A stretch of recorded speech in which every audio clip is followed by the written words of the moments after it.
I'm Brian Van, sportbiketrackgear.com. Today we're going to install a Pitbull steering stabilizer on our marketing manager, Dalton's 2008 Yamaha YZF-R6.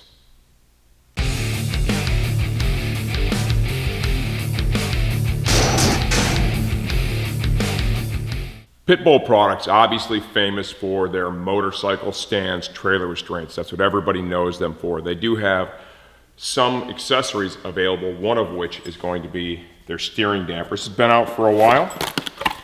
This is the kit. I've already opened all the packaging. It is a rotary style, multi-position adjustable steering damper. This is a no drill kit. Okay, we've got a couple of brackets we're going to install on Dalton's bike, and then the damper. Let's talk about the steering damper and why you would want to use it. What the damper does is it helps to control the handlebars moving back and forth, slow that down, okay? When would you need that? When you're accelerating, okay, and you're going over bumps, like let's say you're driving onto a straightaway and there are some bumps in that area. A good example of that is Grattan Raceway in Michigan. You're driving out of the straight, the front end is getting light, you're trying to get back up in the center of the seat, all these things at one time, maybe some little inputs on the bars, you're going over the bumps, and the handlebars like to, kind of react to the changes in the pavement while the front end is light. If that gets too extreme, right, they'll start to oscillate back and forth, you'll put yourself into a tank slapper. If you don't have a steering damper on, that can result into a crash. So, you put the damper on, it helps to control that, the same way a shock would control the movement of a swing arm. Adjustment. You want to ride with it as loose as possible, not all the way off, but as loose as possible so it doesn't increase the amount of effort it takes to steer the motorcycle beyond what is necessary.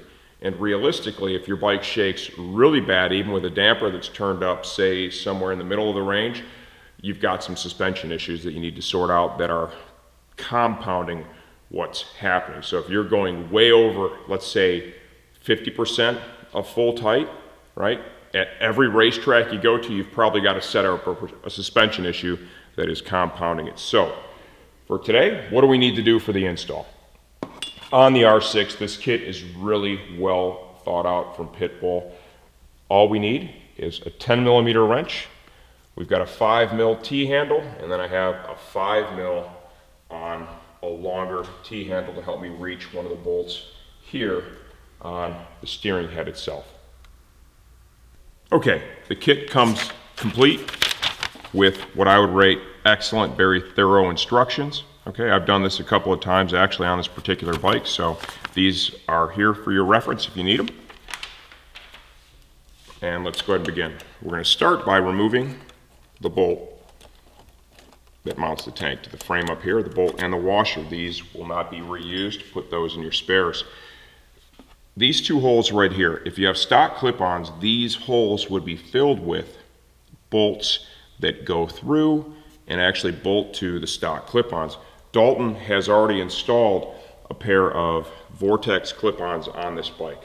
Okay, so we do not have these bolts in place, so we will use the supplied bolts with 10mm nylock nuts on the other side. First part of the process is going to be installing the bracket up here at the tank. Okay, we're going to use a little bit of Loctite here, and I've got one other little trick that I like to do, actually not part of the instructions, but this is something that I found beneficial, is we're going to put just a little bit of lubrication in this joint. Okay, the shaft for the rotary damper is going to slide in and out of there, and having a little bit of lubrication there is a good call. We need to remove this bolt that attaches the ram air duct to the steering head area there on the frame.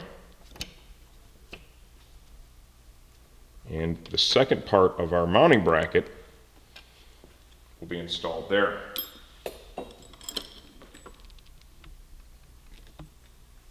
There are essentially 3 different length bolts that come with the kit. 3 longer ones. One is used here, The other two will go here. And then we have two shorter ones.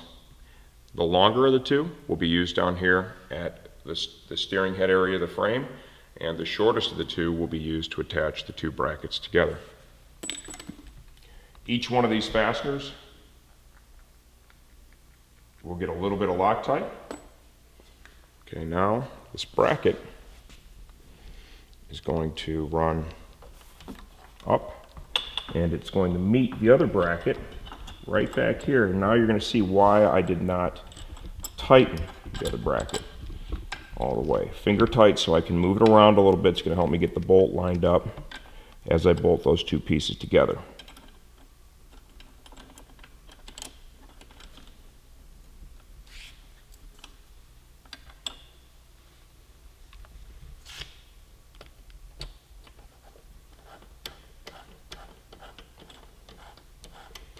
I will leave this one just a little bit loose as well. Okay, it's just going to allow me to move the brackets around so I can get that last fastener in there without too much difficulty. And you can see that is right here. Turn the steering wheel all the way over.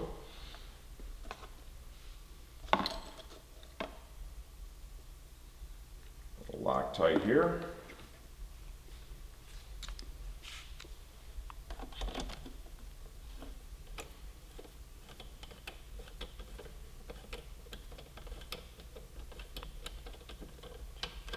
And now we'll torque each one of these down, beginning with this one. Loctite is really important here.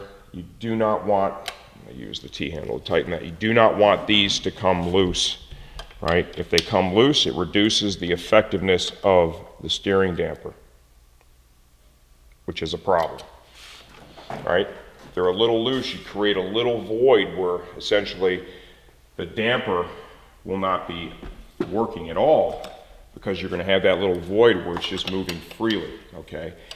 That in itself can create the beginning of a head shake. So all three of those are tight. Now we're ready to put on the actual damper mounting to the top triple.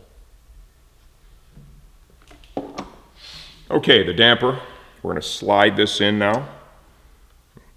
And you'll see why I put a little bit of grease in there, okay, and that actually pivots. That is a ball and socket there. We have these two supplied spacers. They are going to drop right into that top triple clamp like so. And then the damper goes down, the bracket itself, okay, pivots. Make sure you don't have the damper turned up all the way, because you do need to kind of rotate it a little bit here. Now take the supplied bolts, go ahead and drop them in the hole on each side, like so. Nylock nuts, okay. These are self-locking. There is no need for Loctite here. What you want to do is use your T-handle to get that started. Do the same thing on the other side. It's a really nice kit. It installs easy, as you can see, and it offers that adjustability where you're able to adjust this while you're on the track, because it is on top of the triple tree, right? Okay, now all we need to do is torque these down. I believe I did see torque specs on the instruction sheet. If that's something that you want to do, you have a torque wrench and you want to use it, absolutely feel free. For the purpose of this video today, we will not be using one.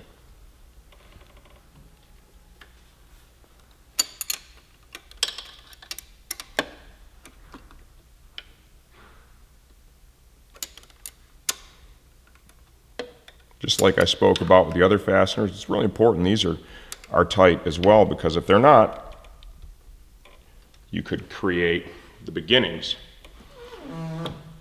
of a head shake, which is what we're trying to avoid.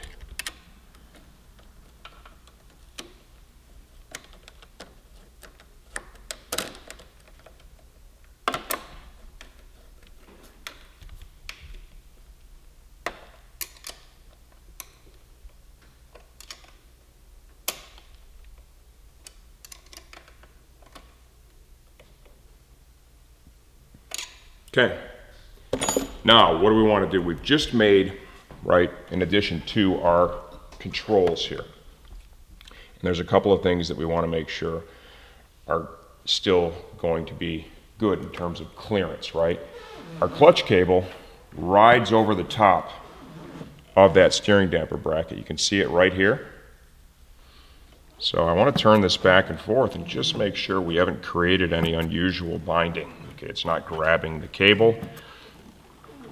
That has perfect clearance. Everything there is good to go. Now, damper adjustment or stabilizer adjustment. Counterclockwise loosens it. Clockwise is going to tighten it. We have 1, 2, 3, 4, 5, 6, 7, 8, 9, 10, 11, 12, 13, 14, 15, 16, 18, about 18 clicks roughly. Depends on if you count the first and last one. So, what I would suggest is, let's start off somewhere in the middle,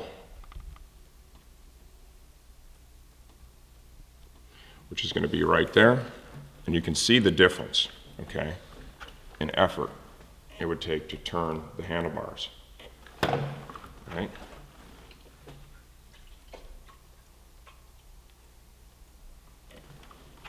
The goal, once again, would be to use as little resistance as possible to control, right, the head shake or the movement in the handlebars when you're going over the irregular pavement, okay? The higher you turn it, the more effort it takes to steer the bike, okay? And honestly, if you're going over that halfway mark at every track that you go to, you've got a setup issue where the bike is just too nervous, right? It shouldn't be that nervous. It should be really planted. This R6 is a great handling bike. If you're going to go racing, pretty much any race organization is going to require you have a steering damper on the bike, right? Because at the end of the day, it really increases the safety. A big tank slapper can result in a big crash, and that can be completely prevented by installing the damper on the bike.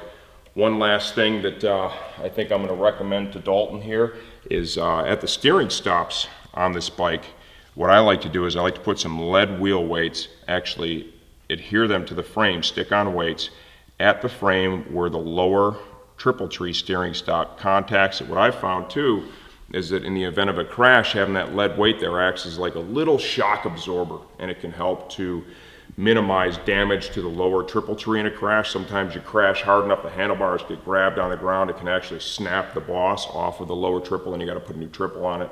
So that's the only other thing that I would do with this steering damper install, a little trick there. I'm Brian Van. This is the Pitbull steering stabilizer install on our 2008 Yamaha YZF-R6.